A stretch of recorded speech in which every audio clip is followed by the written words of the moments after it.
Hey guys, it's Emma, and I'm back today for you with another video. It is getting to be the middle of June, and it's about time to do the mid-year book freakout tag. So that's what we're gonna do. Let's just get right into it. I've got the questions set up right here, right below the camera, and then I've also got the books stacked right here. So you all know how this works. It's, a mid-year check-in, so let's get right into it. So the very first question is, what is the best book you've read so far this year? And quite honestly, I can't choose. All right, I have read some gems this year, thank goodness. All right, I have 4 here to basically fill in for this question.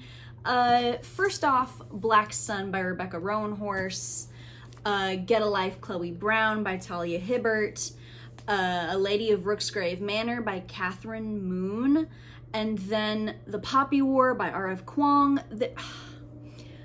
These 4 books, I can confidently say and remember that I gave 5 stars to. I loved each and every one of them, and they are definitely my favorite books that I've read this year. Okay, like Rook's Grave was everything that I wanted from a monster lover, reverse harem book. The Poppy War was phenomenal, a tragic masterpiece. Black Sun was absolutely rich and so damn intriguing. And then Get a Life, Chloe Brown was just so cute. I cannot remember the last time a romance book had me like, yee, like. Number 2, what is the best sequel you've read so far this year? None. I have not read any sequels. This year started with my second semester of college. I wasn't looking to intimidate myself, all right? I'm at the point where more than one book in a series, it intimidates me, all right? Unless I'm fully committed to the series, 9 times out of 10, I'm not gonna read a series. But I do have some sequels that I'm looking forward to that get released later in the year. Number 3 is, what is a new release that you haven't read yet but you want to? Oh my goodness, I have 2 answers for this. One is A Far Wilder Magic, and then we have A Magic Steeped in Poison. This was recommended to me off of TikTok, and look at the cover. This was recommended to me on Twitter.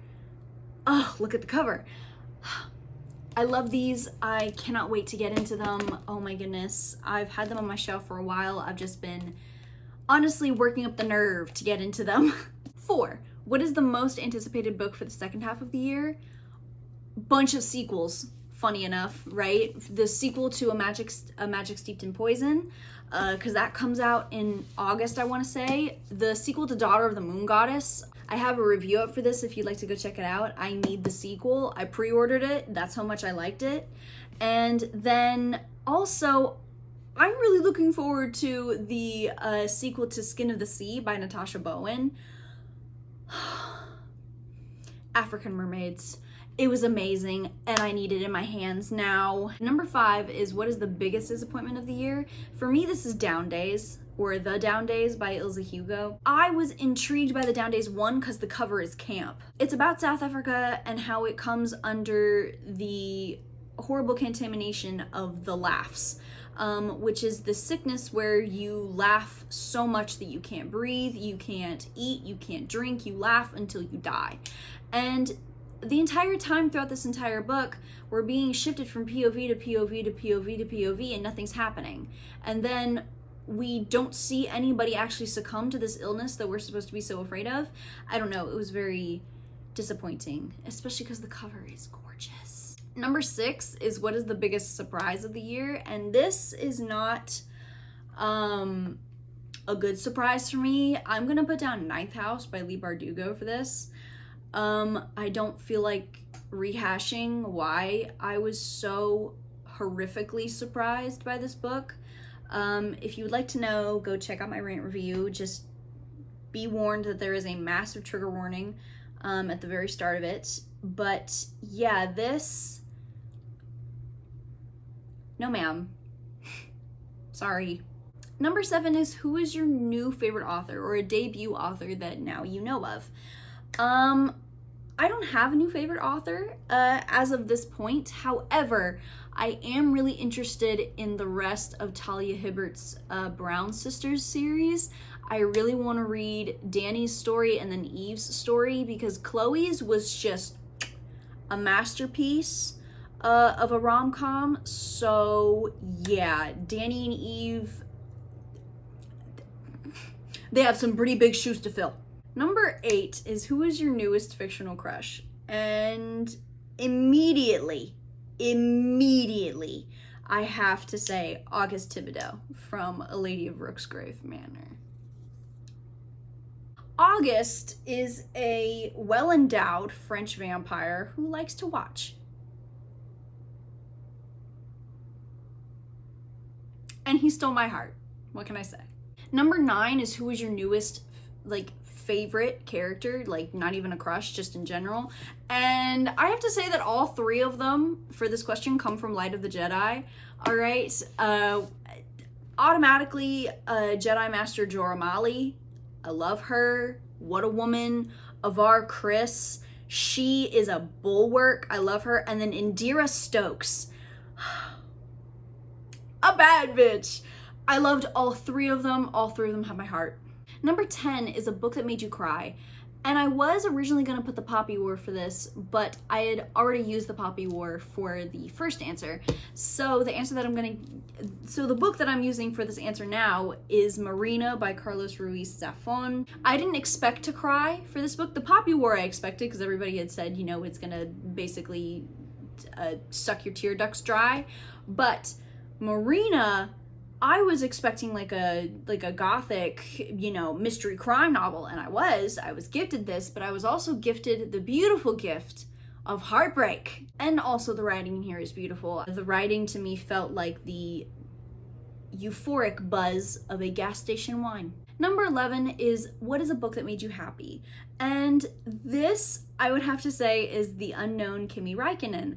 I very recently got into F1 racing, maybe about beginning of this year, and I was able to watch Kimi Räikkönen race until he retired, and to be able to read this biography of him, first of all, it was an amazing biography. It's one of the best ones I've read, and I don't know, to see the little Michael Schumacher plugs and and the Sebastian Vettel plugs, I loved it.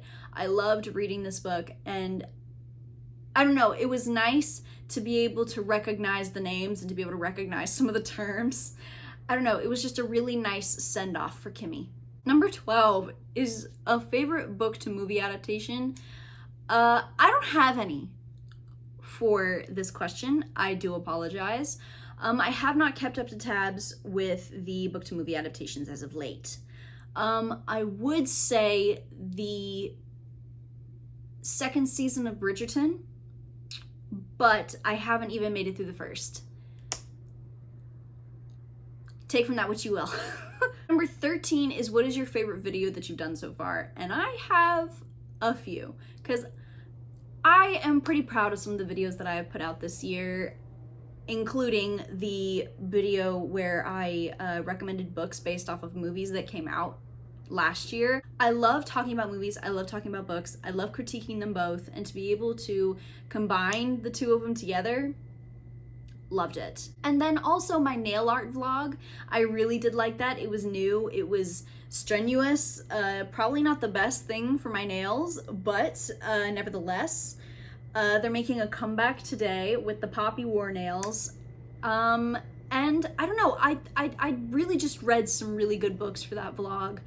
And I think everything went really well for that vlog too, despite me ruining a set of nails. However, we don't talk about that. But what we do talk about is the other favorite video that I have, which is my pick one, kick one with 5-star books video that I did. That one was just fun, okay, because I got my friend to help me pick the names. I didn't know what was in there, and it was a wild ride, all right? It was a sitcom level dramaticism, and I was loving it every second.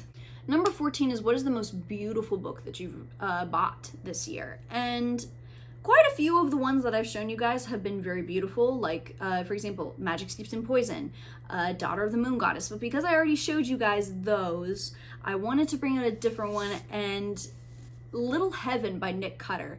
I love contrasting color themes. I think it is beautiful. Not clashing, but contrasting in a way that's just about to clash, but not. You know, I just love the yellow, the orange, and the red, and the pinks mixed with the black. I love it. This cover is beautiful, and I love it so much. I cannot get over it. And then lastly, number 15 is what are some books that you need to read by the end of the year? This for me, again, it's easy. I need to read Far Wilder Magic. I also need to read A Magic Steeped in Poison. And then I also need to read For the Wolf. All right, I've been looking for this book everywhere. I've been dying to read it. All right, I'm hoping it's a werewolf book, okay, because werewolf books are my niche. I'm just hoping that this book is as good as I hope it is, which may be setting myself up for failure. However, if I go down in flames, flames are what I go down in. So you guys, that was my mid-year book freakout tag for 2022. I hope you enjoyed. Let me know whether or not you had the same books for any of these answers, or whether or not any of the answers were different for you guys. Let me know, because I am really interested to see what you guys have been reading this past year, because you guys have a pretty good idea on what I've read, but I don't know anything about what you guys have read. So down below, if you want, answer the questions in the comments, all right? So with that being said, you guys, I hope that you guys are staying safe and that you guys have a good rest of your day. Goodbye.